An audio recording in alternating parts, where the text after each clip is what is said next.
Happy days. I think it's recording. Lovely. Welcome to the podcast.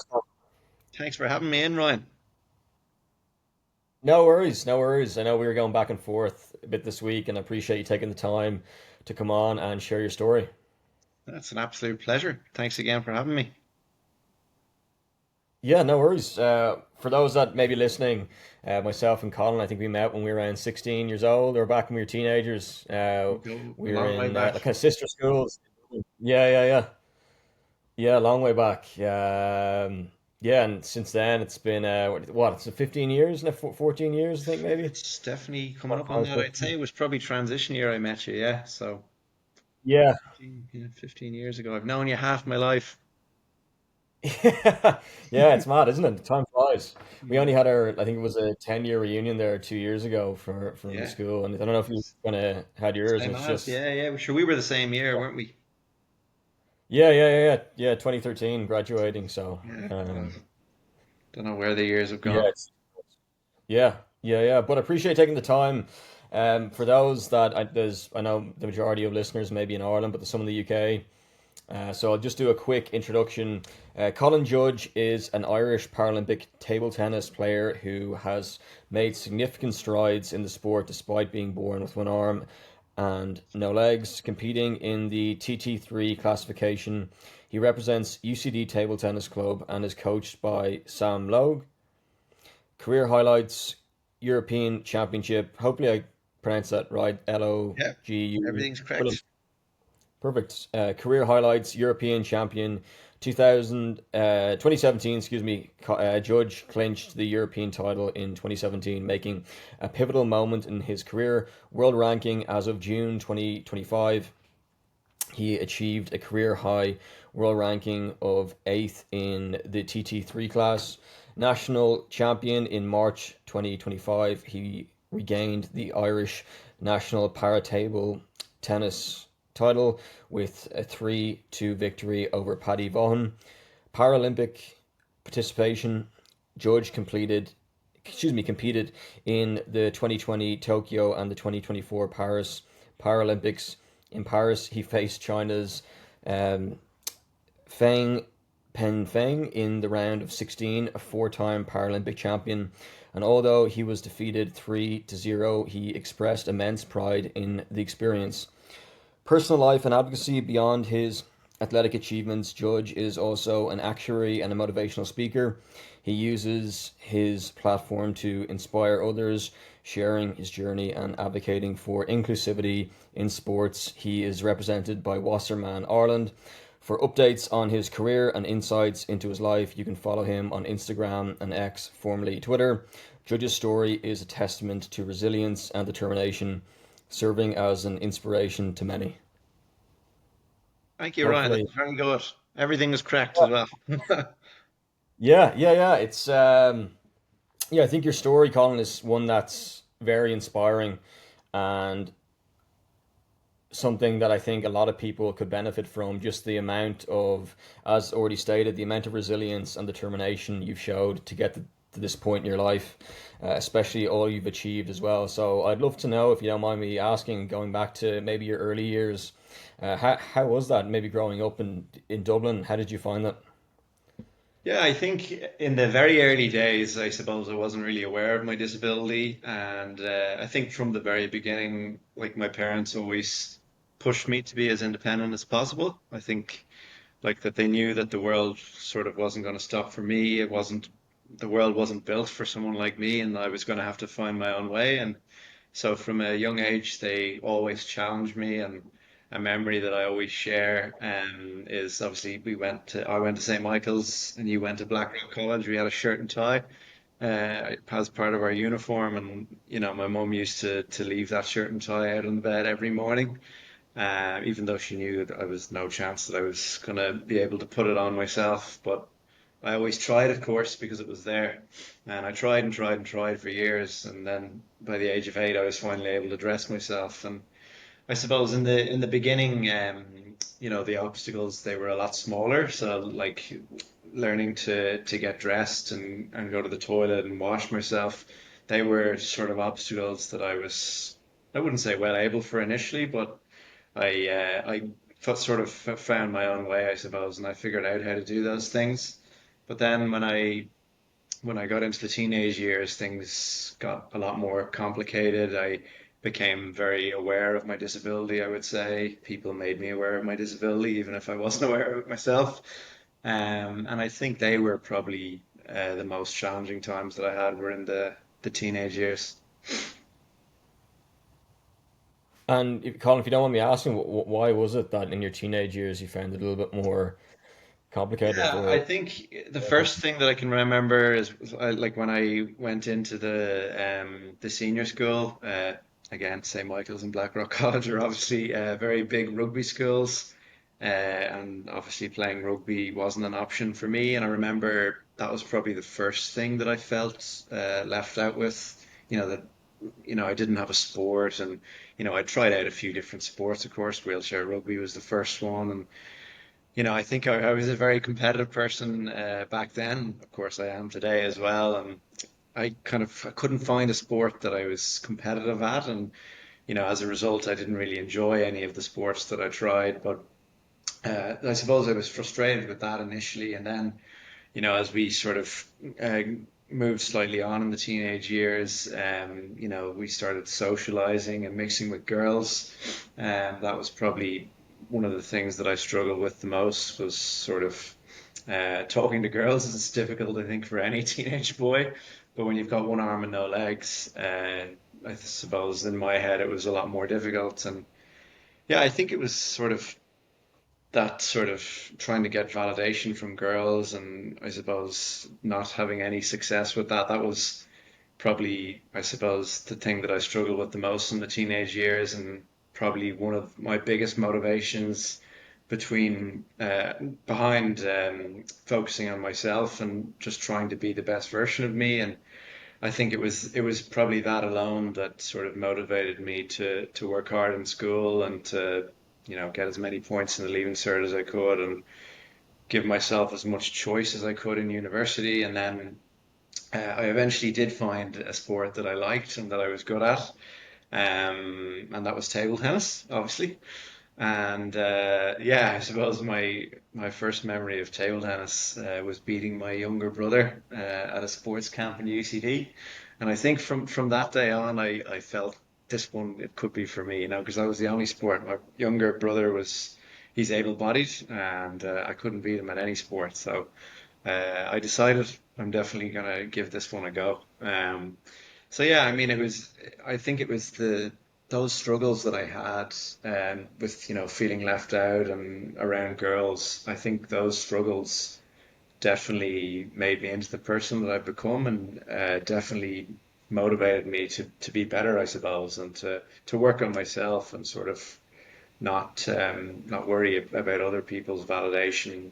Like I suppose my confidence came from just focusing on myself and following through with what I said I was going to do and trying to make the most of what I had. yeah, yeah, it sounds like you've really pushed yourself in ways that you from I don't want to say through pain, but through maybe you found a way to channel that sort of you said you beat your brother for the first sport you beat your brother in was table tennis. Yeah, and it was the eighth one that I tried, so I failed seven times. And I would say it was a little bit painful, I suppose, dealing with my disability in the teenage years. They were definitely the hardest times that I've had, and I've been very lucky with my mental health over the years, but definitely that was a low point for me, was in the teenage years. Yeah, it's great that you found something that you could really throw your like 100% effort into. Did you find once you beat your brother that you thought, okay, this is my thing. This is going to be it for I'm going to stick at this for a while, or was it just I'm just going to see how it goes and keep playing this? If you don't mind me asking, what was your mindset going into it? Yeah, well, I suppose initially I was delighted that I could beat my brother, but then, I sort of hemmed and hawed for a while about reaching out to the coach at my local club, which was UCD. And even though I could beat my brother, I was still very nervous about reaching out. I was very self-conscious of my disability. I still thought that I'd be a nuisance and that I wouldn't be good enough, which I was definitely right about in the beginning. But I'm just very grateful that I did send that email. And that's something that I always say to young people, and particularly young people with a disability, is sometimes you've got to take that initiative. And I'm just so happy that I had good support from my family, and they encouraged me to reach out. And I think people are a lot nicer than they seem sometimes. It's just that initial fear of taking the first step, I suppose, for want of a better metaphor. Uh, but yeah, like I'm so grateful that I took the initiative and I reached out to the coach in UCD, and he took me under his wing. But I suppose to answer your question, it was extremely difficult learning to play table tennis with one arm and no legs. Even though I could beat my brother, I couldn't beat anybody else. There wasn't really an instruction manual out there for someone like me. I was very unique. There was no top player with one arm and no legs. So yeah, I suppose despite my best efforts in the beginning, because I loved table tennis from the start and I was very serious about it, and I put a lot of effort in, more than my peers, I would say.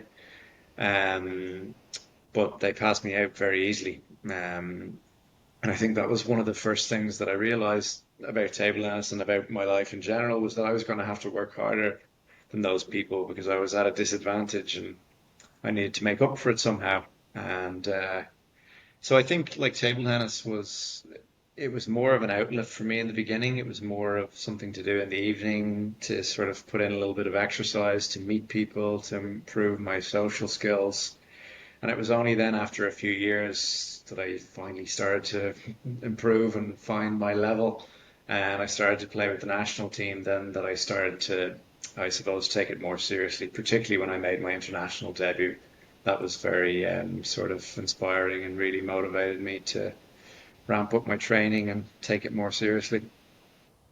Yeah, and if you don't mind me asking, Colin, and I'll stop. So I think I've mentioned twice now. If you don't mind me asking, so maybe, No, but not at all. You fire away.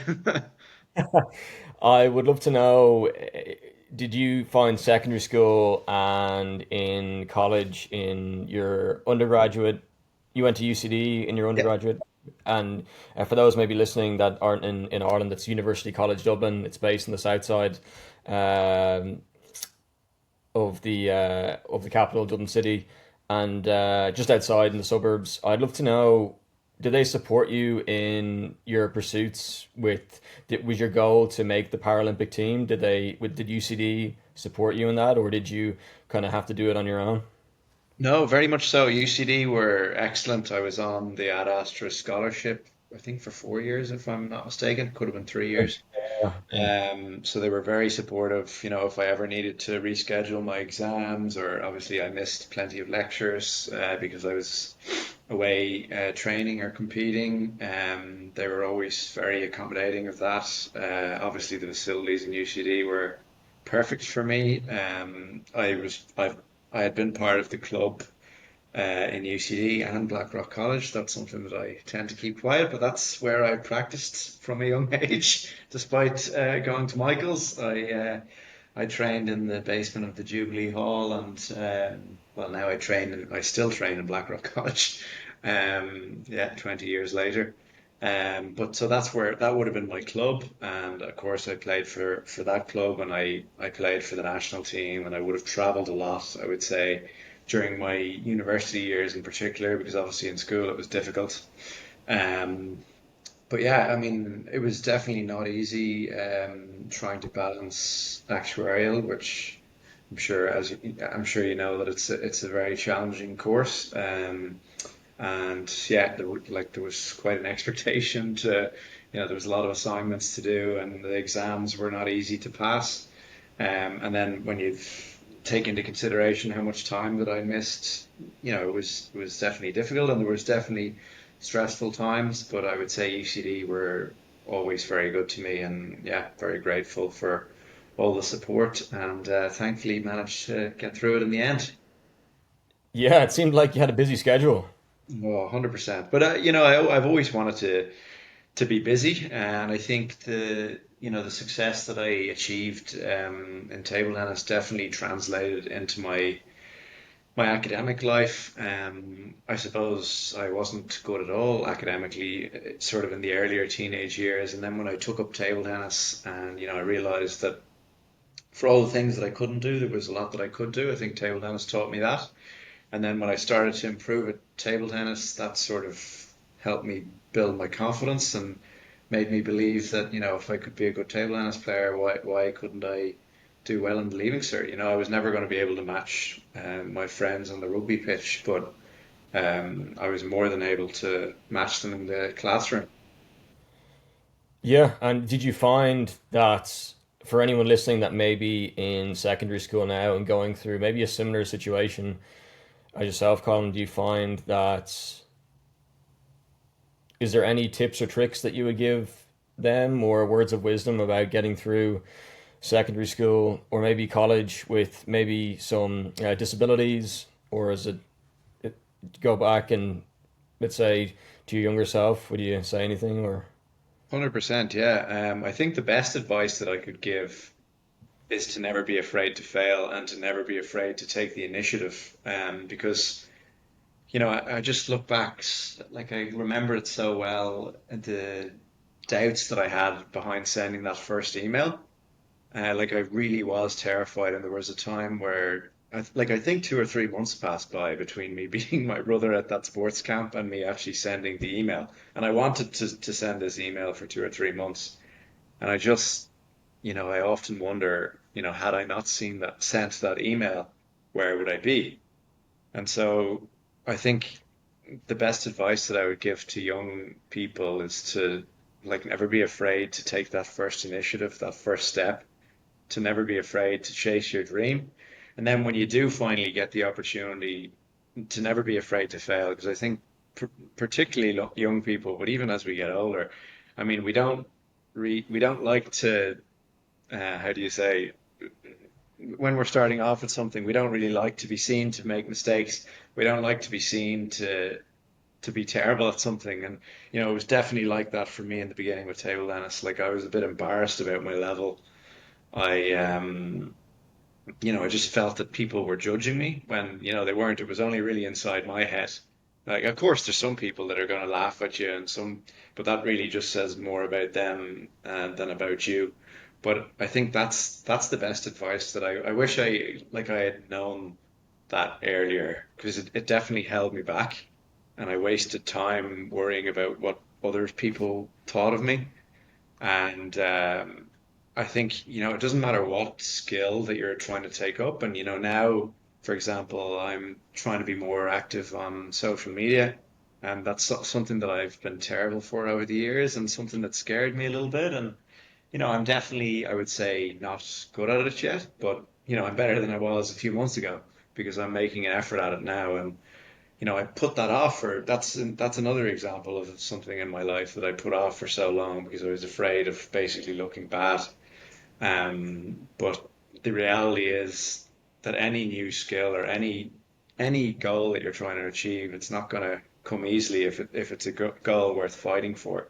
So yeah, I've ranted on a little bit, but I hope that answered your question. no, no, definitely, definitely. Yeah, I'm just intrigued by a number of things that you mentioned. One being the transition from university as well to a full-time athlete before you got into the other pursuits. Was it a transition from university to then full-time preparing and for the Yeah. Paris Olympics? Was it that it was 2000 and let me Yeah, just that double was check. 2024. So that was only last year. So there was a few years in between. And I suppose after university, I went pretty much straight into work. I think I took that summer off and I trained full time and I prepared for European Championships. But I suppose I didn't have too many sponsors at that time, and I wasn't really making huge money from table tennis, or I wasn't really making money from speaking at that stage. So I needed a job, and I worked as an actuary in KPMG for 2 years, I think it was, just over 2 years. And I think then the hard decision came when I was reclassified. So, like a lot of the listeners probably don't know about Paralympics and classification, but Paralympics is classified on the severity of your disability. And I was classified into class two when I was 12 and presumed that it was something that was never going to change. But to cut a long story short, I was reclassified into class three after winning the European Championships, and that sort of turned my whole world upside down. I went from being ranked fifth in the world to 39 in the world. I lost my funding, I lost my ranking, like I said, and obviously my big dream ever since going to London 2012 with my dad was to qualify for a Paralympics, and now that dream was looking highly unlikely. And I had to make the tough decision. Like it just was sort of no longer good enough to sort of keep trucking away at my training and work 50 or whatever hours it was for KPMG. I was never going to reach my dream or my potential in table tennis if I continued like that. So even though I was happy, sort of in the actuarial world, it was obviously a high paid job, and I was starting to get good at it. I would say after 2 years, I decided to leave my job at KPMG, and I moved away to Slovakia, and I played for a club in Germany, and basically trained every day and just set lots of goals. Didn't reach a lot of those goals, but thankfully I did qualify for Tokyo 2021. It was in the end, which that worked very much in my favour. It being postponed by a year due to COVID because I was on a tight time frame, obviously, because my ranking went from 5 to 39. I didn't have enough time really to move up the ranks. So yeah, I took a risk and it paid off, I suppose. Yeah, yeah. It's one of those things where you're in a situation and it can go either way when you take a risk. And you must have had some amount of certainty though going into it that you backed yourself and your skills that you Yeah, kind of well, I knew, or think did you have no uncertainty, or did you have no certainty at all? no, like, well, I wouldn't say I was completely certain, but I think, ever since I took up table tennis and, I suppose I reached a certain level, a better level than I ever thought that I would in table tennis and in academics, I did have belief in myself, because I always think back to what the doctors told my parents, from a young age that I'd never be independent and that I'd need full-time care. And, at this point I had achieved a lot more than I ever thought that I would. So I would say that I did back myself, but was I certain of that I would achieve my goal? Absolutely not. But I was certain that I wanted to pursue my dream and I was going to do absolutely everything that it took. And I suppose the biggest thing that I would say about making that decision was I didn't want to have any regrets because I felt that I would if I didn't go for it. Even if I missed the Paralympics completely and I never qualified, I think, the experience of training full time, becoming independent through that, meeting so many great people from all around the world and chasing the dream. Even had I completely missed Tokyo, which I very nearly did, as we'll probably talk about later on, um, I still think that I wouldn't have regretted the decision to leave my job and to chase my dream because my way of looking at it was that hopefully the job would still be there. Maybe not the same one, or maybe not at the same level, but I felt that I could always go back to work. But back then and now was my chance to reach my potential in table tennis. Yeah, yeah. That's fascinating. I love the fact that you went and you mentioned you said you became independent. Yeah, yeah, It, that must have been a level of satisfaction. That's something did you find that was like a massive fulfillment in your life? You finally became fully independent yeah, or 100%. Like I think my mum and dad, I have to thank for that. I would say, but I think even them, they never thought that I would be fully independent or that like that I'd be as independent as I am today. So like that I live alone and completely independently. But I have my mum and dad to thank for, I suppose, always pushing me from a young age to do what I could do. My mum and dad were always there for me, and of course, if there was something that I couldn't do, they were right there. But I think the crucial difference was that they pushed me to be independent because I suppose it would have been so easy for me to just accept society standards and just sort of let people do things for me and use my disability as an excuse. That would have been a very easy attitude for me to have, and I don't think anybody would have questioned me if I had that attitude. But they wanted me to be as independent as possible, and that's what I wanted. And to be able to travel the world, like I went to China on my own, that was something that was like never in my wildest dreams would I ever have thought that I would be able to do that. So yeah, I mean, it is really, really special. And even today, like I'm living in the apartment and, being completely independent. I'm so grateful to be able to do it. So yeah, I have my parents to thank, I would say, for that. Yeah, yeah, that's a great call, man. I loved, and sorry, I don't mean to. That's amazing because I know a lot of times maybe people don't have that positive reinforcement or someone in their corner trying to help them, not or maybe encourage them to be independent. Yeah, That's yeah, I think that's like a good distinction, because like sort of every parent in the world are, I suppose, are doing their best for their kids.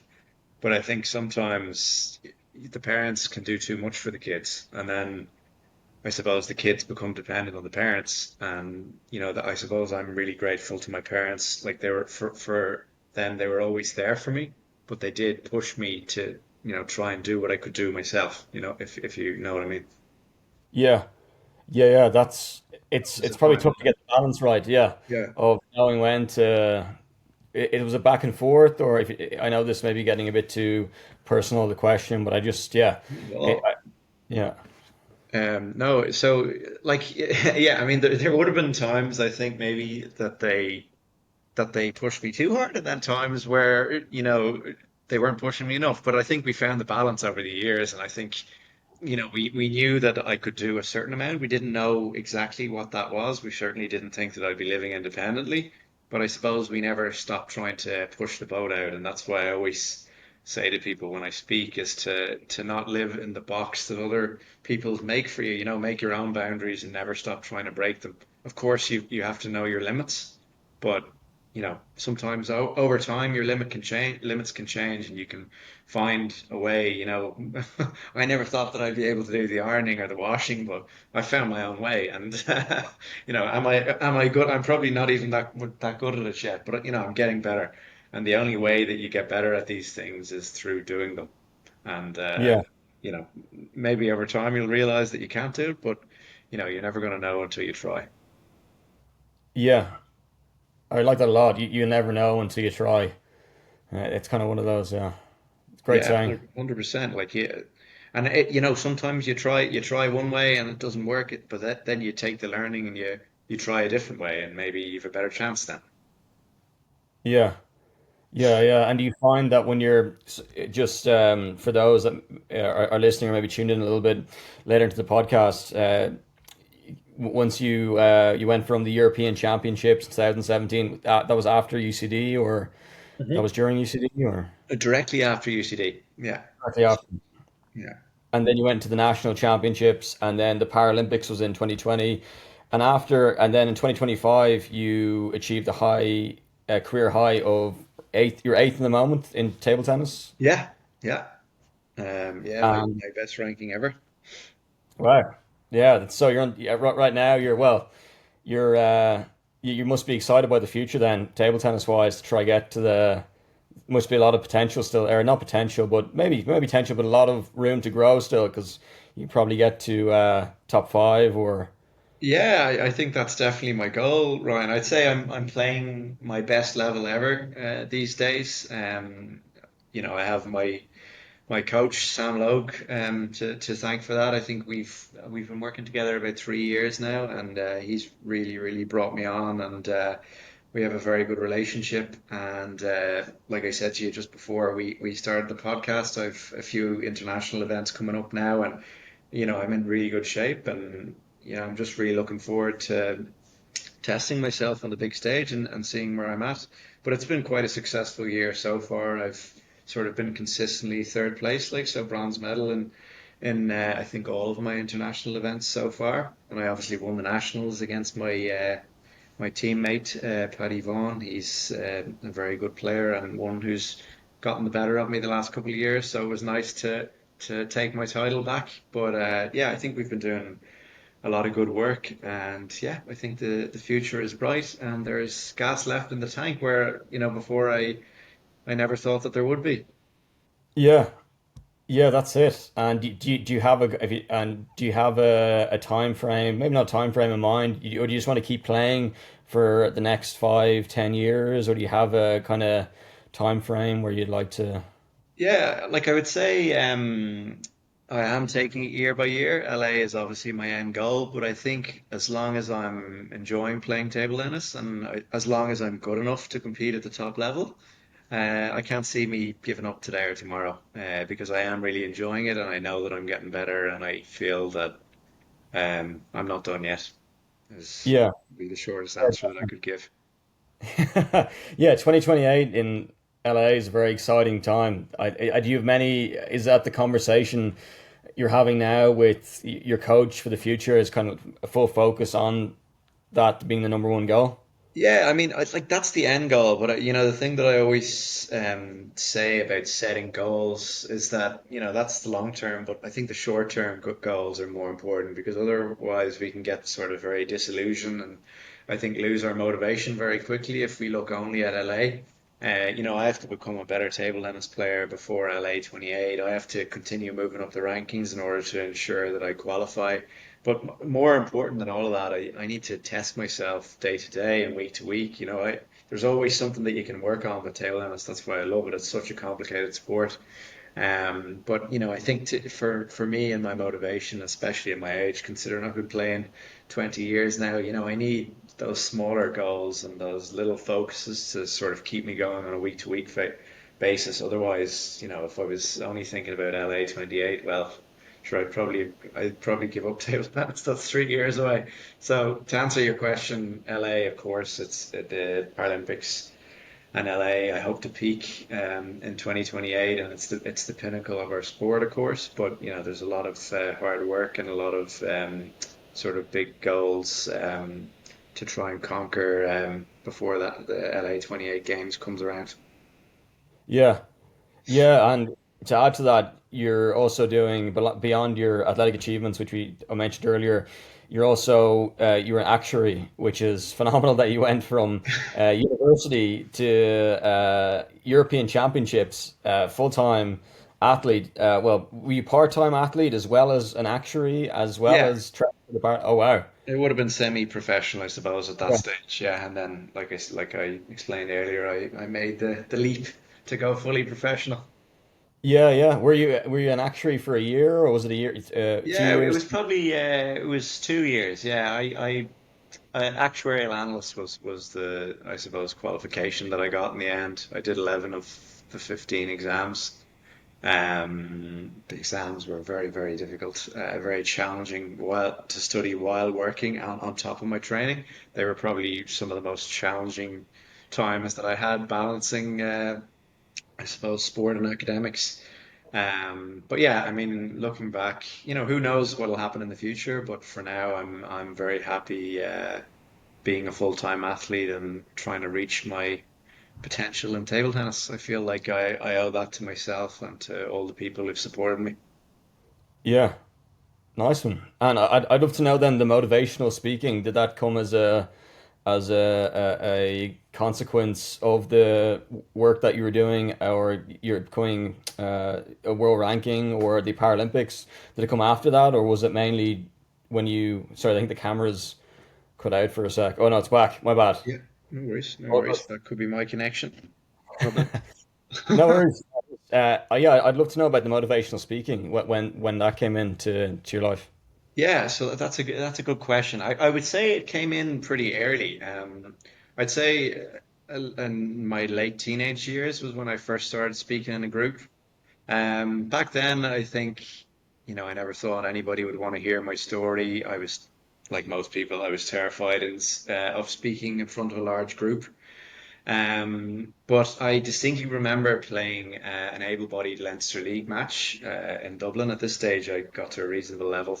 I was competing with able-bodied players, and I remember this one Monday night. I played absolutely terribly. I remember couldn't put a ball on the table, and I remember this woman coming up to me after the match, and she said, "Thank you so much," and I had absolutely no idea why she was thanking me.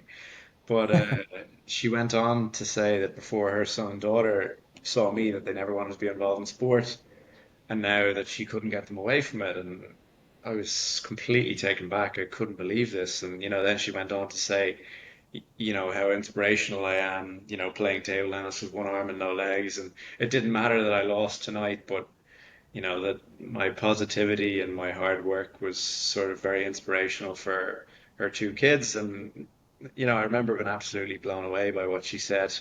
But I suppose with a few days and weeks reflection after that happening, I started to think, imagine the impact that I could have if I did that sort of thing actively, if I shared my story and I got in front of more people. And I think that's one of my main focuses today. Outside of being a high performance athlete, I think probably what's more important to me these days is inspiring the next generation and using my platform to share my story and I suppose improve people's lives, share stories that from my own life and lessons that I've learned, and hopefully inspire people to become the best version of themselves. And yeah, it's a big goal of mine now is to be more active in sharing my story. Like I said earlier, social media and sort of getting in front of large groups and sharing my story was never something that I was comfortable doing, but I would say that the thing that I've realized over the years is that it's not about me. It's about the audience, and if I can have an impact, if I can improve someone's day, then that's absolutely amazing. Yeah, I'd love to know if people were looking for your service from speaking to companies or to maybe feature you on some news outlets or media. How would they get in contact? Would it be through social media or is there an email that? Yeah, yeah. So like I have an email address, I have an agent, everything, most of those details will be on my social media, but like I suppose a lot of the speaking gigs that I get would be through like Instagram, TikTok, LinkedIn, Facebook, people reaching out to me or my agent. And yeah, I mean, I've done a lot of corporate speaking over the years. I've done a lot of speaking at schools over the years, and then I've spoken at different types of events like wellness fests here in Dublin and in Ireland. And then I've spoken on TV and podcasts and radio a few times as well. So I am quite active with it. I actually did a 6 month speaking course this year, which was brilliant. And now, like I said, I'm trying to be more active on social media, and because that's a stage, that's something that I learned on my speaking course. It sounds incredibly obvious, but like we all have a stage in our pocket, and we all have an opportunity to share our story and our testimony. And like of course everybody knows that, but I think a lot of people don't leverage it fully, and I certainly haven't over the years. But now I'm doing my best to be active with that, and it's the best way to reach people, and I think it's the most impactful. It's the best way you can make an impact, I would say, is no matter how small your stage is. Those people, they came to hear you and to follow your journey, and they want to hear what you have to say and what you're doing, and so that's the way I look at it now. And yeah, look, hopefully I can have a positive impact in doing that. Yeah, yeah. Brilliant, Colin. I'm conscious of that we're open to around 40 minutes now, so I don't want to keep you for too long. But is there any last? I suppose you've already mentioned words of wisdom, but is there anything you'd give to maybe Colin 5 years ago? I know there was a global pandemic, but if that wasn't there, if that was there, maybe Colin that was um, just after the European Championships, you sort of had a bit of success. Not a bit of success, a lot of success. You've yeah, you've become independent. You've all these things going for you in life, and not to mention, were you independent during a global pandemic as well, or? Yeah, so I wouldn't have been fully independent at that stage. No, I think I was living at home at that Okay. stage. I would have been very independent, but not fully independent. And so it definitely it took a lot of time. I think my mom and Yeah. dad put the shirt and tie on my bed around the age of 5, and then it was probably 25, 26 that I was fully independent. So it didn't happen overnight, but we got there in the end. 20 years later. Yeah, that's amazing. And I know that this may be a personal question, but you mentioned, I think I noticed that you've had a girlfriend as well, Yeah. just in case anyone. Yeah, so that's like more than independent. You're kind of, your life's been flourishing, it seems. Things been going very well. No, 100%. No, I'm very very lucky with that. I would say I have had amazing people in my life, and yeah, I mean, like I said earlier, I really struggled with girls in the teenage years, but I think as I said, I focused on myself. That's the best advice that I always give people. You know, when their confidence is low, or when they're struggling, or their self-worth is low. I think the best thing you can do is look after yourself, follow through with what you say you're going to do, and try to be the best version of you, and give that to the world, I suppose. So yeah, since then I suppose I've just more confidence to talk to people and sort of be authentically me, and that's led to some amazing relationships, which Yeah, you never would have had in my teenage years because I was so afraid to share myself, I suppose. yeah, that's yeah, it's a very inspiring. It gives me a lot of energy just chatting to you about this your journey, Colin. I don't you probably when you're doing a lot of motivational speaking, you probably I'm presuming that you're probably the same sort of energy in the room. But I think just to go back to I think I got mixed up with the questions there. I'd love to know 5 years ago, is there any sort of advice you'd give to a Colin that's going things are going well and Yeah, just definitely. primarily. I think what I've realized over the years, after winning the European Championships, and I won several national titles, and I was ranked fifth in the world, and I went to Paralympics. But I think all of that fades over time, is what I would say, and that you really, I think, need to enjoy the journey. Because you think I used to think if I won the European Championship, if I became the best player in Ireland, that I just that would be the best thing ever. But when you reach the goal, you kind of realize, yeah, it's a medal, you know. But it was really the journey that was important, and the thing that I would say and that I try and tell myself every day now is that all the rankings, the Paralympics, the titles, those things all fade, but purpose lasts. And I think my purpose now is to not only be the best version of myself in table tennis, but to also, be the best version of myself off the table, and give that to the world, and hopefully inspire people and make a positive impact and leave a legacy, not only as a table tennis player, but also as a good person and a role model, because I never had that really growing up. And I wish that I had someone to look up to in my teenage years. It would have given me, because I do have role models today, but it would have just given me, I think, so much hope where there was very little at times. So yeah, I would say purpose is definitely more important than the medals, or the money, or the sponsorships, or the stuff that I used to think was the most important. Now that I've achieved more than I ever thought that I would achieve, I would say that's what's most important to me. Brilliant. Fantastic, Colin. That's yeah, it's been a pleasure chatting to you. And maybe one day we'll do a part two after the LA Olympics. Absolutely. The story's not finished, Ryan. The story's not Yeah, finished. We're yeah, still running yeah. it. That's it. That's it. It's great to chat, excuse me. And yeah, is there anything I missed out that you'd like to add or No, I is think there you did your homework very well, Ryan. You asked a lot of good questions. Sometimes I go on these podcasts and interviews, and I don't really have much of an answer for the questions, but hopefully I gave the listeners some good content, and maybe something that they can take away from it. Hopefully, that would be brilliant. But no, your questions were excellent. You really sort of covered everything. So no, I really enjoyed chatting to you, and yeah, thanks a million for having me on. No worries, Colin. No worries. Looking forward to seeing, following along over on Instagram over the next while and seeing how you get on training. 100%. I'll do my best, that's for sure. Yeah, yeah, great to chat, Colin. Thanks, Take it Ryan. easy. Thanks for Have a good having me. rest. No worries.